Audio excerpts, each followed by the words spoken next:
ইসরায়েলের যে নিজস্ব পারমাণবিক অস্ত্র রয়েছে সেটা কারোরই অজানা নয়, যদিও দেশটিকে এখন পর্যন্ত প্রকাশ্যে বিষয়টি স্বীকার করতে দেখা যায়নি। বরং ইরান পারমাণবিক অস্ত্র তৈরির কাছাকাছি রয়েছে এমন দাবি করে সপ্তাহখানেক আগে দেশটির উপর হামলা শুরু করে ইসরায়েল।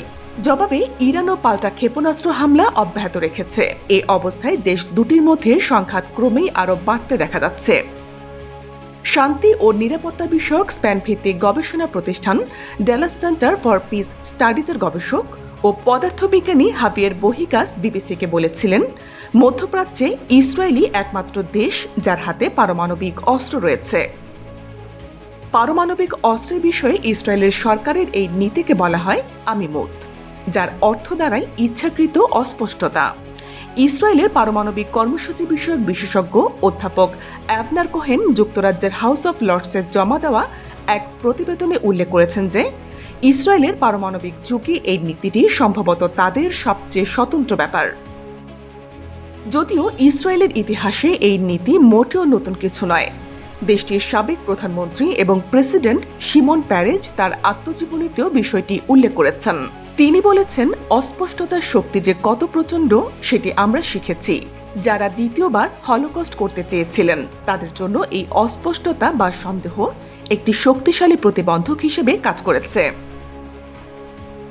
ইসরায়েল তার নিজের পছন্দেই অস্পষ্টতার নীতি গ্রহণ করেছে এবং সেটা হয়েছে।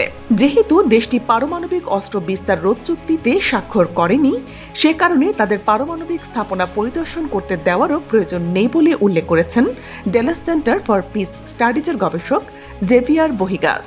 তিনি আরও বলেন, সামরিক শক্তির ক্ষেত্রে বেশিরভাগ দেশই সবকিছু স্পষ্ট করতে চায় না, তবে পারমাণবিক ইস্যুতে ইসরায়েল আরও বেশি অস্পষ্টতা বজায় রাখে।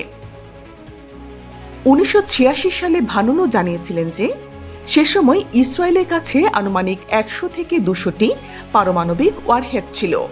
বোমার সামনের যে অংশে মূলত বিস্ফোরক রাখা থাকে সেটি ওয়ারহেড নামে পরিচিত। ভানুনু কয়েকশো ওয়ারহেড থাকার দাবি করলেও পরমাণু অস্ত্র পর্যবেক্ষণকারী সংস্থাগুলো অবশ্য তা বলছে না। এতে করে বলাই যায় ইসরায়েল পারমাণবিক অস্ত্র ঘিরে রহস্য থেকেই যায়। সব খবর পেতে সাবস্ক্রাইব করুন BGN TV 24।